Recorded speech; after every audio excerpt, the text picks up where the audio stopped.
নমস্কার বন্ধুরা, মিতাস পডকাস্ট থেকে আজ আমি আপনাদের শোনাবো এক নতুন স্বাদের গল্প। শরদিন্দু বন্দ্যোপাধ্যায়ের লেখা একটি ভূতের গল্প। গল্পটির নাম দেহান্তর। বড়দা বলিল, যারা প্রেতজনিতে বিশ্বাস করে না তাদের জোর করে বিশ্বাস করাতে যাওয়া উচিত নয়। আমি কখনো সে চেষ্টা করি না। কেবল একবার আমরা ক্লাবের কয়েকজন সভ্য সন্ধ্যার পর ক্লাবের বিস্তীর্ণ অঙ্গনে শতরঞ্চি পাতিয়া বসিয়াছিলাম। ক্লাবের ভৃত্যকে ভাঙের শরবত তৈয়ারি করিবার ফরমাস দেওয়া হইয়াছিল। এইরূপ পরিবেশের মধ্যে বড়দা যখন বলিল, যারা প্রেতজনিতে বিশ্বাস করে না ইত্যাদি, তখন আমরা শঙ্কিত হইয়া উঠিলাম। ছুঁচের মতো সূক্ষ্মাগ্র এই প্রস্তাবনাটি যে অচিরাৎ ফাল হইয়া গল্পের আকারে দেখা দিবে তাহাতে কাহারও সন্দেহ রহিল না। ভূতের গল্প শোনার পক্ষে গ্রীষ্মের 4টি রাত্রি অনুকূল নয়, এজন্য শীতের সন্ধ্যা কিংবা বর্ষার রাত্রি প্রশস্ত। কিন্তু বড়দা যখন ভনিতা করিয়াছে তখন আর নিস্তার নাই। ভাগ্যক্রমে এই সময় শরবত আসিয়া পড়িল। আমরা প্রত্যেকে হৃষ্ট চিত্তে একটি করিয়া ঠান্ডা গেলাস তুলিয়া লইলাম। পৃথ্বী গেলাসের কানায় একটি ক্ষুদ্র চুমুক দিয়া বলিল, আহ, দুনিয়াটা যদি মন্ত্র বলে এই শরবতের মতো ঠান্ডা হয়ে যেত। বড়দা বলিল, দুনিয়া বলতে তুমি কি বোঝো হে? এই ভারতবর্ষেই এমন জায়গা আছে যেখানে এখন বরফ পড়ছে। গত বছর এই সময় আমি পাহাড়ে বেড়াতে গিয়েছিলাম, দেখলুম দিব্যি শীত। প্রশ্ন করিলাম, পাহাড়ে? কোন পাহাড়ে? বড়দা বলিল, মনে করো মুসৌরি কিংবা নৈনিতাল, নাম বলবো না, তবে শৌখিন হাওয়া বদলানোর জায়গা নয়। আমার বড় কুটুম্ব সেখানে বদলি হয়েছেন, তারই নিমন্ত্রণে মাসখানেক গিয়েছিল। সেখানে একটা ঘটনা ঘটেছিল।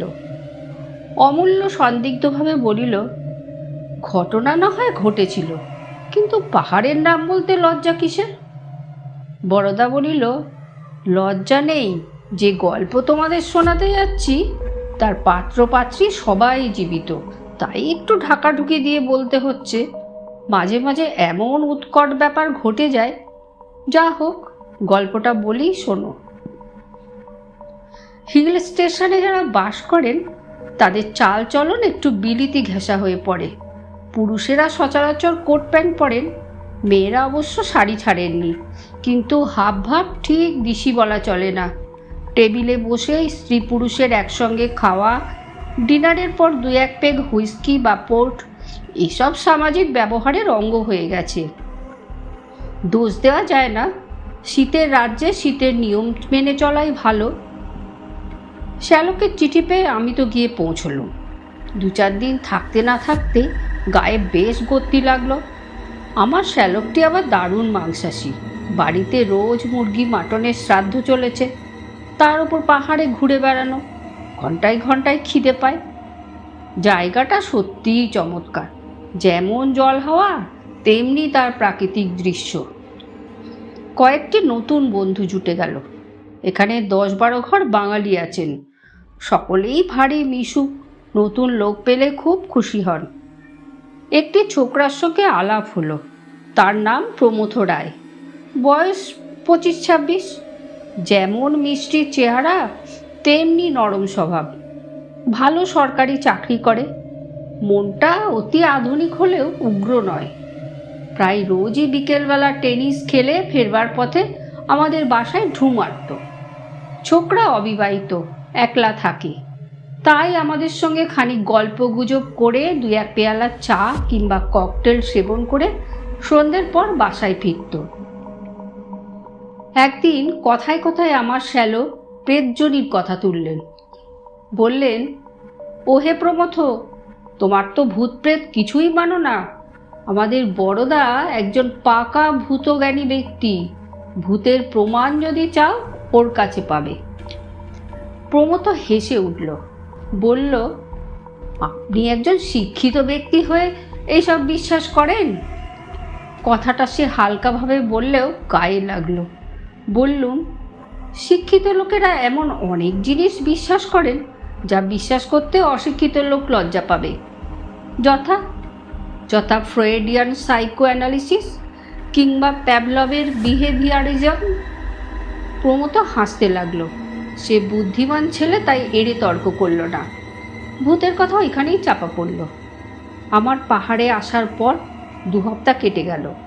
দিব্যি আরামে আছি, ওজন বেড়ে যাচ্ছে, মনে চিন্তা নেই, গায়ে ঘাম নেই, বিছানায় ছাড় পোকা নেই, খাওয়া, ঘুমোনো আর ঘুরে বেড়ানো, এই 3 কাজে দিবা রাত্রি কোথা দিয়ে কেটে যায় বুঝতে পারি না। জীবনে এরকম সুসময় কচ্ছিত এসে পড়ে, কিন্তু বেশি দিন থাকে না। প্রমথ একদিন আমাদের চায়ের নিমন্ত্রণ করল।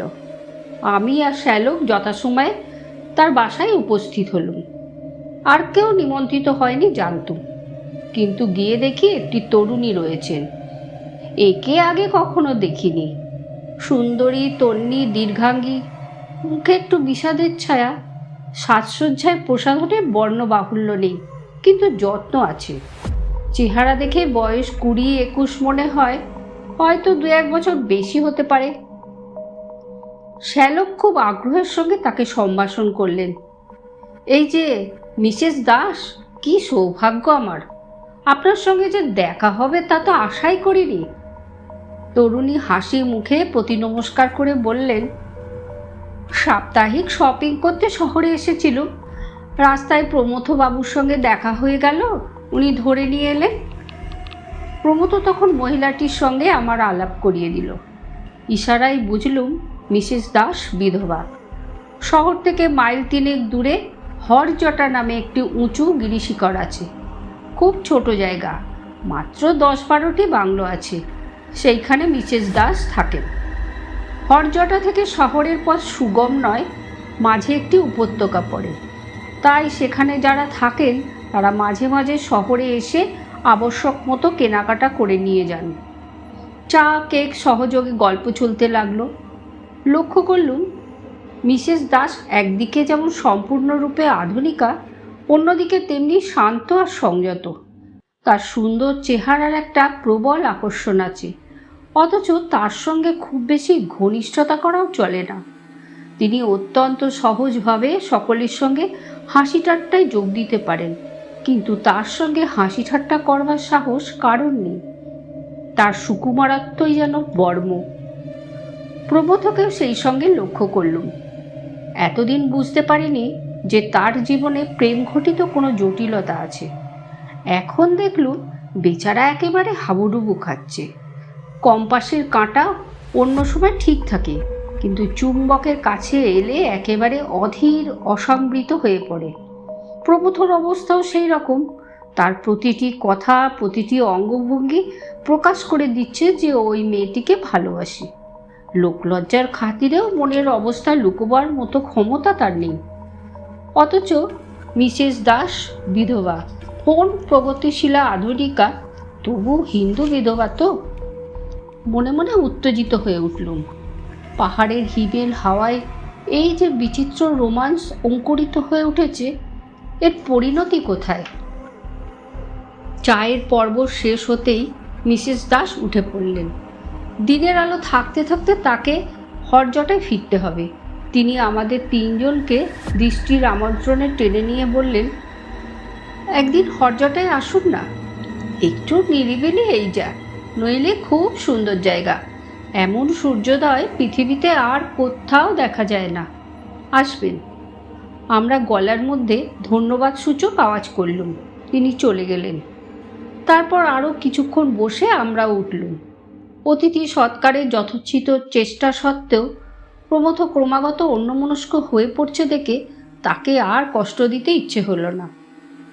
বাড়ি ফেরার পথে শ্যালককে জিজ্ঞেস করলুম, কি হে, ব্যাপারখানা কি? ভেতরে কিছু কথা আছে নাকি? শ্যালক আমার দিকে চেয়ে মুচকি হাসলেন। তুমিও লক্ষ্য করেছ দেখছি। আমি গুজব শুনেছিলুম, আজ চোখে দেখলুম। প্রমথ সাবিত্রীকে বিয়ে করার জন্যে ক্ষেপে উঠেছে। ওর নাম বুঝি সাবিত্রী? তা উনি কি বলেন? যতদূর শুনেছি সাবিত্রীর মত নেই। মত নেই কেন? হিন্দু সংস্কার না অন্য কিছু? তা ভাই ঠিক বলতে পারি না। কতকটা সংস্কার হতে পারে, আবার কতকটা মৃত স্বামীর প্রতি ভালোবাসাও হতে পারে। জিজ্ঞেস করলুম, স্বামী কতদিন আগে মারা গেছেন? শ্যালক বললেন, তা প্রায় বছর 2 হতে চলল। ভদ্রলোক রেলের বড় ইঞ্জিনিয়ার ছিলেন। হঠাৎ একদিন রেলে কাটা পড়লেন। তোমার সঙ্গে পরিচয় ছিল? সামান্য। খুব রাশভারী জবরদস্ত লোক। বয়স আন্দাজ 35 বছর হয়েছিল। মাত্র বছরখানেক সাবিত্রীকে বিয়ে করেছিলেন। মিসেস দাস হরজটায় থাকেন কেন? বাড়িটা দাসের ছিল, সাবিত্রী উত্তরাধিকার সূত্রে পেয়েছে। তাছাড়া দাস অন ডিউটি মারা গিয়েছিলেন, তাই রেলওয়ে থেকে তার বিধবা একটা মাসোহারা পায়, তাইতেই চলে। সাবিত্রী কেমন মেয়ে তোমার মনে হয়? খুব ভালো। অমন মেয়ে দেখা যায় না। এই বয়সে একলা থাকে, কিন্তু কেউ কখনো ওর নামে একটা কথাও বলতে পারেনি। বিধবা বিবাহ সম্বন্ধে তোমার মতামত কি? এরকম ক্ষেত্রে হওয়াই ভালো। সারা জীবন অতীতের পানে চেয়ে কাটিয়ে দেওয়ার কোনো মানে হয় না। ছেলেপুলে থাকলেও বা কথা ছিল, কিন্তু সাবিত্রী বোধহয় বিয়ে করবে না। এই ঘটনার পর আরও 10 কেটে গেল। প্রমথ আর আসেনি। আমরা তার মনের কথা আঁচ করেছি বলেই বোধহয় সে আমাদের এড়িয়ে যাচ্ছে। আমারও স্বর্গ হতে বিদায় নেবার সময় হলো। আমি পাততাড়ি গুটেছি, এমন সময় একদিন প্রমথ এলো। একটু লজ্জা লজ্জা ভাব। 2-4টে কথার পর বলল, মিসেস দাস চিঠি লিখে আমাদের 3 জনকে হরজটায় নেমন্তন্ন করেছেন সূর্যোদয় দেখবার জন্যে। যাবেন? আমার কোনো আপত্তি ছিল না, কিন্তু শ্যালক আপত্তি তুললেন। সূর্যোদয় দেখতে হলে তার আগের রাত্রে গিয়ে হরজটায় থাকতে হয়, কিংবা রাত্রি 2টোর সময় এখান থেকে বেরোতে হয়। সে কি সুবিধে হবে? প্রমথ পকেট থেকে চিঠি বার করে বলল, তার চিঠি পড়ে দেখুন, অসুবিধে বোধহয় হবে না। চিঠিতে লেখা ছিল, প্রীতি নমস্কারান্তে নিবেদন। প্রমথবাবু, দেখছি আমার সেদিনের নিমন্ত্রণ আপনারা মুখের কথা মনে করেছেন। আমি কিন্তু সত্যিই আপনাদের 3 জনকে নিমন্ত্রণ করেছিলুম। আসুন না, রাত্রে আমার বাড়িতে থেকে সকালে সূর্যোদয় দেখবেন। কষ্ট হবে না। আমার বাড়িতে 3 জন অতিথিকে স্থান দেবার মতো জায়গা আছে। কবে আসবেন জানাবেন, কিংবা না জানিয়ে যদি এসে উপস্থিত হন তাহলেও খুশি হব। আশা করি ভালো আছেন। নিবেদিকা সাবিত্রী দাস।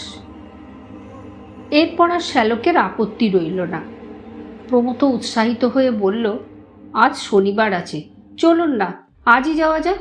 5টার সময় বেরোলে সন্ধ্যের আগেই পৌঁছানো যাবে। তাই ঠিক করে বেরিয়ে পড়া গেল।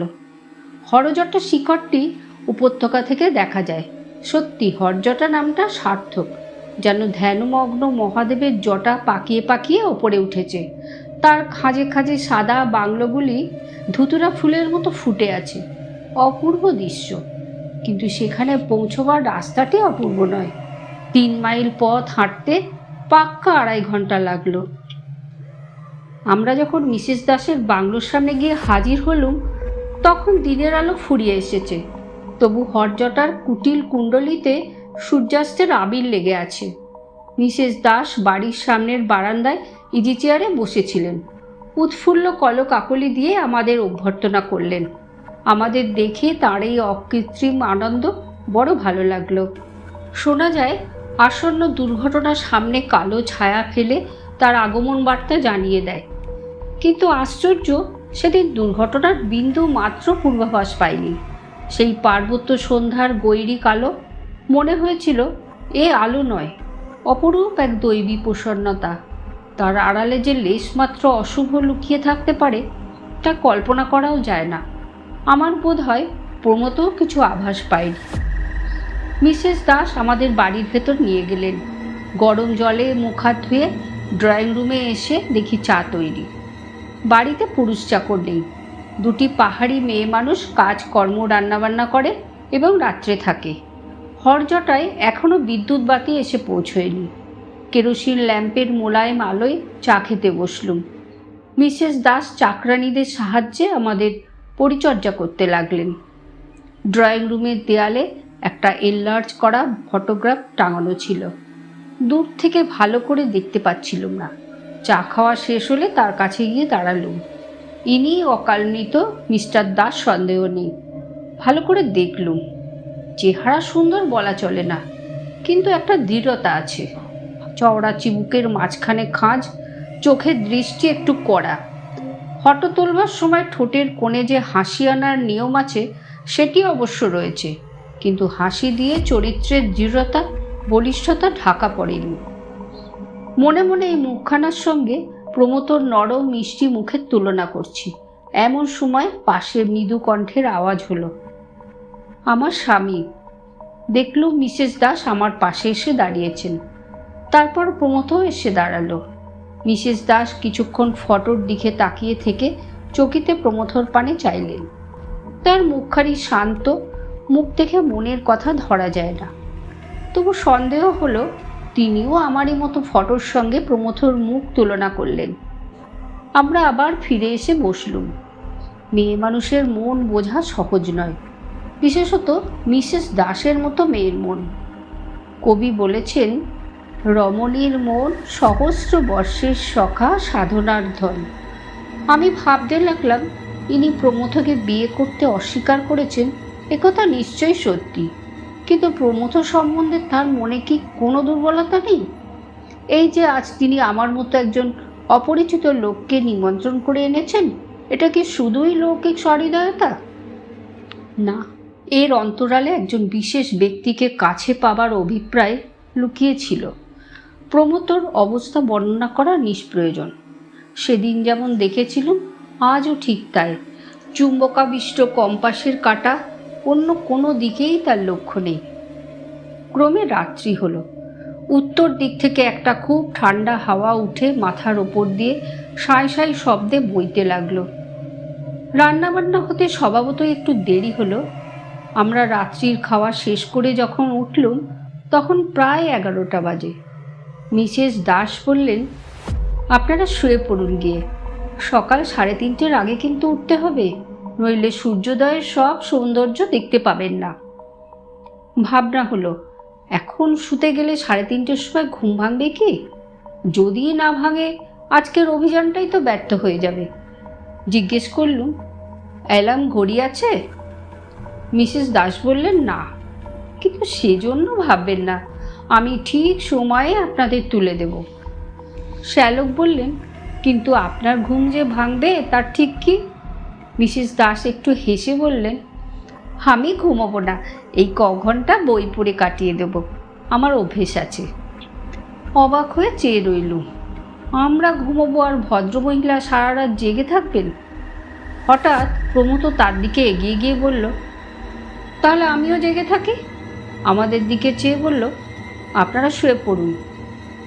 আমার মন কিন্তু এ প্রস্তাবে সায় দিল না। আমরা দুজন বয়স্ক ব্যক্তি ঘুমোবো আর এই দুটি যুবক যুবতী সারা রাত্রি একত্র থাকবে? শ্যালক সমস্যা ভঞ্জন করে দিয়ে বললেন, তবে আমরা সকলেই জেগে থাকি না কেন?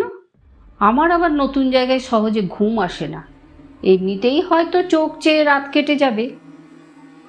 আমি বললাম, আমারও ঠিক তাই। মিসেস দাস আপত্তি করলেন, কিন্তু আমরা শুনলুম না। ড্রয়িং রুমে বেশ জুত করে বসা গেল। 4 ঘন্টা দেখতে দেখতে কেটে যাবে। শ্যালক প্রস্তাব করলেন, তাস খেলা যাক, কিন্তু বাড়িতে তাস ছিল না বলে তা আর হলো না। প্রথমে খুব উৎসাহের সঙ্গে আরম্ভ হয়ে ঝিমিয়ে ঝিমিয়ে গল্প চলেছে। মিসেস দাস একটি হেলান দেওয়া চেয়ারে শুয়েছেন। শ্যালক সোফায় লম্বা হয়ে সিগার টানছেন। আমিও একটা গদি মোড়া চেয়ারে গুটিসুটি হয়ে বেশ আরাম অনুভব করছি। কেবল প্রমথ অস্থিরভাবে ঘরময় ঘুরে বেড়াচ্ছে। এটা ওটা নাড়ছে, আলোটা কখনো কমিয়ে দিচ্ছে, কখনো বাড়িয়ে দিচ্ছে। মিসেস দাসের শান্ত চোখ তাকে অনুসরণ করছে। 12টা বাজল। শ্যালক উঠে বসলেন। সিগারেটের দগ্ধ প্রান্তটুকু অ্যাস্ট্রের উপর রেখে বললেন, আচ্ছা মিসেস দাস, আপনি এই বাড়িতে একলা থাকেন? আপনার ভয় করে না? মিসেস দাস একটু ভুরু তুলে তাকালেন। ভয়? কিসের ভয়? বাড়ির মাথার উপর ঠান্ডা বাতাসটা সাঁই সাঁই শব্দ করে চলেছে। আমি একটা হাই চাপা দিয়ে বললুম, মনে করুন ভূতের ভয়। প্রমথ মিস্টার দাসের ফটোগ্রাফের সামনে দাঁড়িয়ে বিরাগ ভরা চোখে তার দিকে তাকিয়েছিল। আমার কথা শুনে চকিতে ফিরে চাইল, তারপর আমাদের মধ্যে এসে দাঁড়ালো। বিদ্রূপ করে বলল, ভূতের ভয়? সে আবার কি? ভূত বলে কিছু আছে নাকি? বড়দাবাবুর যত কুসংস্কার। মিসেস দাসকে জিজ্ঞেস করলুম, আপনারও কি তাই মত? তিনি একটু চুপ করে থেকে বললেন, পরজন্ম আমি বিশ্বাস করি, কিন্তু ভূত কি জানি। প্রমথ জোর গলায় বলে উঠল, ভূত নেই। ভূত শব্দের যে অর্থই ধরো, ভূত থাকতে পারে না। আছে শুধু বর্তমান আর ভবিষ্যৎ। এই কি যথেষ্ট নয়? তার মুখের পানে তাকালুম। মুখখানা লাল হয়ে উঠেছে। প্রমথ নরম স্বভাবের মানুষ, তাকে এত বিচলিত কখনো দেখিনি। যেন সাবিত্রীকে একটা কথা বলবার জন্যে তার প্রাণে প্রবল আবেগ উপস্থিত হয়েছে, অথচ আমাদের সামনে বলতে পারছে না। শ্যালকও ব্যাপারটা বুঝেছিলেন। তিনি বললেন, বর্তমান আর ভবিষ্যৎ যদি থাকে তবে ভূতও থাকতে বাধ্য। আমাদের সকলেরই অতীত জীবন আছে, সেইটাই ভূত। তোমারও ভূত আছে প্রমথ, তাকে এড়ানো সহজ নয়। তবে মরা মানুষের সঙ্গে আমাদের তফাৎ এই যে, মরা মানুষের সবটাই ভূত। আমাদের কিছুটা বর্তমান আর ভবিষ্যৎ আছে। শ্যালক যে ভূত কথাটা দুরকম অর্থ নিয়ে লোফালুফি করছেন, প্রমথ তা বুঝল না। তার তখন রোগ চেপে গেছে। সে হাত নেড়ে বলল, ও সব হেয়ালি আমি বুঝি না। মৃত্যুর পর আত্মা যে বেঁচে থাকে তা প্রমাণ করতে পারেন? শ্যালক হেসে বললেন, আমি কিছুই প্রমাণ করতে পারি না। প্রেতজনী সম্বন্ধে বড়দা খবর রাখে, ওকে জিজ্ঞেস করো। আমি বললুম, দেখুন প্রমথবাবু, যে লোক জেগে ঘুমোয় তাকে জাগানো যায় না। আপনিও যদি বিশ্বাস করবেন না বলে বদ্ধপরিকর হয়ে থাকেন, তাহলে আপনাকে বিশ্বাস করানো কারোর সাধ্য নয়। তবে এইটুকু বলতে পারি, অনেক বৈজ্ঞানিক বুদ্ধিসম্পন্ন প্রতিভাবান লোক প্রেতজনীতে বিশ্বাস করেছেন, যথা William Crookes, Oliver Lodge, Conan Doyle. Pramatha মুখ শক্ত করে বলল, আমি বিশ্বাস করি না। যদি প্রমাণ করতে পারেন প্রমাণ করুন, নইলে কেবল কতকগুলো বিলিতি না মাউড়ে আমাকে কাবু করতে পারবেন না। একটু রাগ হলো। বললুম, বেশ, বিশ্বাস করা না করা আপনার ইচ্ছে, কিন্তু চেষ্টা করে দেখতে দোষ কি? মিসেস দাস, আসুন প্ল্যানচেট করা যাক। তিনি একটু শঙ্কিত হয়ে বললেন, প্ল্যানচেট? ভূত নামাবেন? বললুম, প্রমথবাবুর অবিশ্বাস ভাঙবার আর তো কোনো উপায় দেখি না। তবে আপনার যদি ভয় করে তাহলে কাজ নেই। তিনি বললেন, না, ভয় করবে না। চকিতে একবার প্রমথর দিকে তাকিয়ে বললেন, বেশ তো, করুন না। আর কিছু না হোক, সময় তো কাটবে। কি চাই বলুন? বললুম, বেশি কিছু নয়, শুধু একটা তেপায়া টেবিল হলেই চলবে। ছোট একটা তেপায়া টেবিল ঘরেই ছিল। আমি তখন দু চার কথায় প্ল্যানচেটের প্রক্রিয়া বুঝিয়ে দিল। তারপর আলোটা কমিয়ে দিয়ে চারজনের টেবিল ঘিরে বসা গেল। শ্যালক প্রশ্ন করলেন, কাকে ডাকা হবে? আমি বললুম, যাকে ইচ্ছে ডাকা যেতে পারে, তবে এমন লোক হওয়া চাই যাকে আমরা সবাই চিনি, অন্তত যার চেহারা আমাদের সকলের জানা আছে।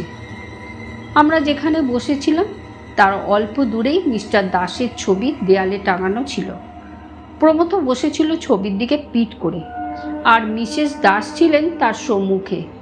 মিসেস দাস ছবির পানে চোখ তুললেন, সঙ্গে সঙ্গে আমাদের চোখও সেই দিকে ফিরল। অল্প আলোতে ছবিটা সমস্ত দেখা যাচ্ছে না, কেবল মুখখানা স্পষ্ট হয়ে আছে। মিসেস দাস ছবি থেকে চোখ নামিয়ে আমার পানে চাইলেন। তার চোখের প্রশ্ন বুঝে আমি বললুম, হ্যাঁ, ওকেই ডাকা যাক। আমি যদিও ওকে দেখিনি, তবু ছবিতেই কাজ চলবে। সকলে চোখ বুজে মনে মনে ওর কথা ভাবুন। আঙুলে আঙুল ঠেকিয়ে টেবিলের ওপর হাত রাখা হলো। তারপর আমরা চোখ বুজে মিস্টার দাসের ধ্যান শুরু করে দিলুম। প্ল্যানচেটের টেবিলে যখন প্রেতজনীর আবির্ভাব হয়, তখন টেবিলটা নড়তে থাকে।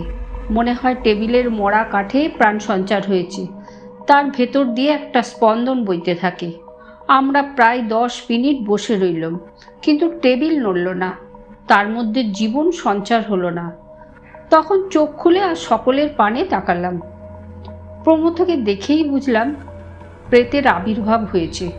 টেবিলের ওপর নয়, মানুষের ওপর। এমন মাঝে মাঝে হয়। তার মুখটা বুকের ওপর ঝুলে পড়েছে, ঠোঁট দুটো নড়ছে, মুখের চেহারা কেমন যেন বদলে গেছে। প্রেতের উদ্দেশ্যে প্রশ্ন করলুম, কেউ এসেছেন কি? প্রমথ আস্তে আস্তে মুখ তুলল, তারপর টকটকে রাঙা চোখ খুলে মিসেস দাসের দিকে এক দৃষ্টে চেয়ে রইল। আমি হাত বাড়িয়ে আলোটা উজ্জ্বল করে দিলুম। এতক্ষণে প্রমথর মুখ ভালো করে দেখা গেল। তার মুখ দেখে আমি ভয় পেয়ে গেলুম। কঠিন হিংস্র মুখ, পুরো চোখ দুটো জল করছে। চোখের দৃষ্টি প্রমথর দৃষ্টি নয়, যেন তার চোখের ভিতর দিয়ে অন্য একজন উঁকি মারছে। মিসেস দাস সম্মোহিতের মতো তার পানে চেয়েছিলেন। হঠাৎ প্রমথ উগ্র কণ্ঠে বলে উঠল, সাবিত্রী! তার গলার আওয়াজ পর্যন্ত বদলে গেছে। মিসেস দাসের চোখ বিস্ফারিত হতে লাগলো, তার ঠোঁট দুটি খুলে গেল। তারপর তিনি চিৎকার করে উঠলেন, হ্যাঁ, তুমি তুমি এই বলে তিনি অজ্ঞান হয়ে পড়ে গেলেন। তারপর যা কাণ্ড বাঁধল তা বর্ণনা করা যায় না। প্রমথ লাফিয়ে উঠে দাঁড়ালো, তার মুখ দিয়ে ফেনা বেরোচ্ছে। আমি তাকে ধরতে গেলুম, কিন্তু আমার সাধ্য কি তাকে ধরে রাখি? তার গায়ে অসুরের শক্তি। আমাকে এক ঝটকায় দূরে সরিয়ে দিয়ে সে সাবিত্রীর অজ্ঞান দেহটার উপর ঝাঁপিয়ে পড়ল। তাকে দু হাতে ঝাঁকানি দিতে দিতে গর্জাতে লাগলো, তুমি আবার বিয়ে করতে চাও?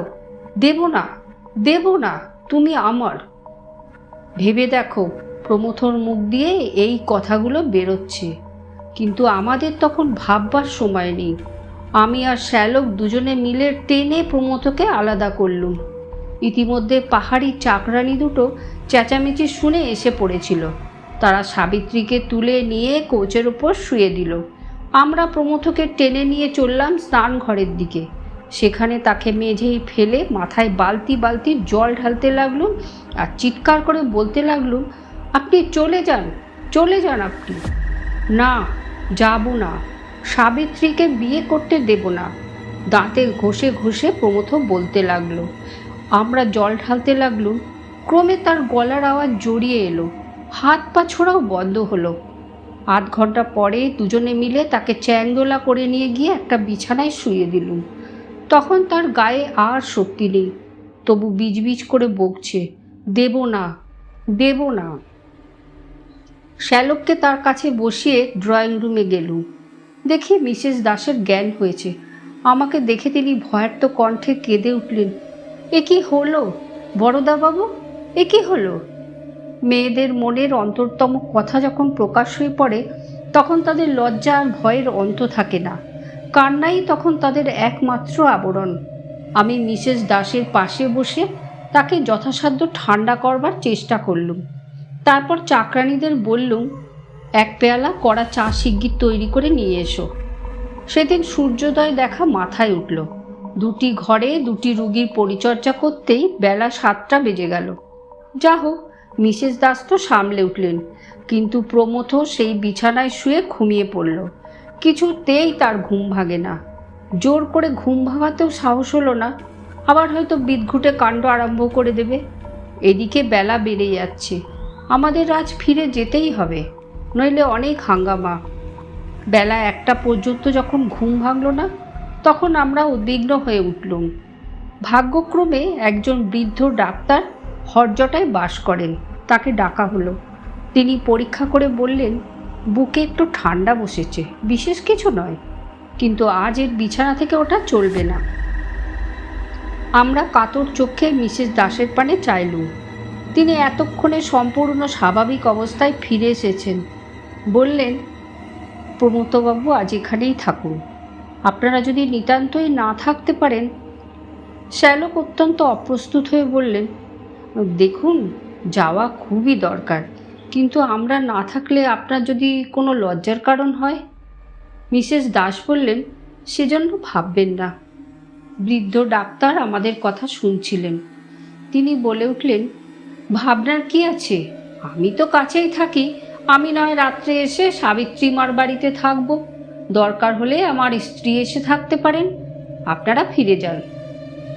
বৃদ্ধ ডাক্তারটি মরমী লোক, অযথা প্রশ্ন করেন না। আমরা অনেকটা নিশ্চিন্ত হয়ে বেরিয়ে পড়লুম। প্রমথ সম্বন্ধে চিন্তার কারণ নেই, ঘুম ভাঙলেই সে সহজ মানুষ হয়ে পড়বে। বেরোবার সময় মিসেস দাস আমাদের একটু আড়ালে বললেন, কাল রাত্রির ঘটনা নিয়ে কোনো আলোচনা না হলেই ভালো হয়। আমরা আশ্বাস দিলুম, আপনি নিশ্চিন্ত থাকুন। তারপর হরজটা থেকে নেমে এলুম। পরদিন সন্ধ্যের সময় খবর পেলুম প্রমথ ফিরে এসেছে, কিন্তু সে আমাদের সঙ্গে দেখা করতে এলো না। এদিকে আমার সময় ফুরিয়ে এসেছে, 2-1 দিনের মধ্যেই বেরিয়ে যেতে হবে। ভাবলুম যাই, আমি প্রমথর সঙ্গে দেখা করে আসি। এইসব ব্যাপারের পর তার হয়তো আসতে সংকোচ হচ্ছে। পরদিন সকালবেলা বেরিয়ে ফেরার পথে তার বাসায় গেলুম। সদর দরজা বন্ধ। করানার্থেই প্রমথ এসে দোর খুলে দাঁড়ালো। তার চেহারায় কি একটা সূক্ষ্ম পরিবর্তন হয়েছে। সে কটমট করে কিছুক্ষণ আমার পানে চেয়ে রইল, তারপর দড়াম করে আমার মুখের ওপর দরজা বন্ধ করে দিলে। প্রমথর সঙ্গে এই আমার শেষ দেখা। তারপর দিনই পাহাড় থেকে নেমে এলুম। এই পর্যন্ত বলিয়া বড়দা থামিল। ইতিমধ্যে চাঁদ অনেকখানি ওপরে উঠিয়াছে। পৃথ্বী প্রশ্ন করিল, তোমার গল্প কি এইখানেই শেষ, না আর কিছু আছে? বড়দা একটা সিগারেট ধরাইয়া বলিল, আর একটু আছে। মাসখানেক পরে শ্যালকের কাছ থেকে এক চিঠি পেলুম। তিনি এক আশ্চর্য খবর দিয়েছেন। সাবিত্রীর সঙ্গে প্রমথর সিভিল ম্যারেজ হয়ে গেছে। আমার ধারণা হয়েছিল যে ব্যাপার ঘটেছে তারপর তাদের বিয়ে অসম্ভব।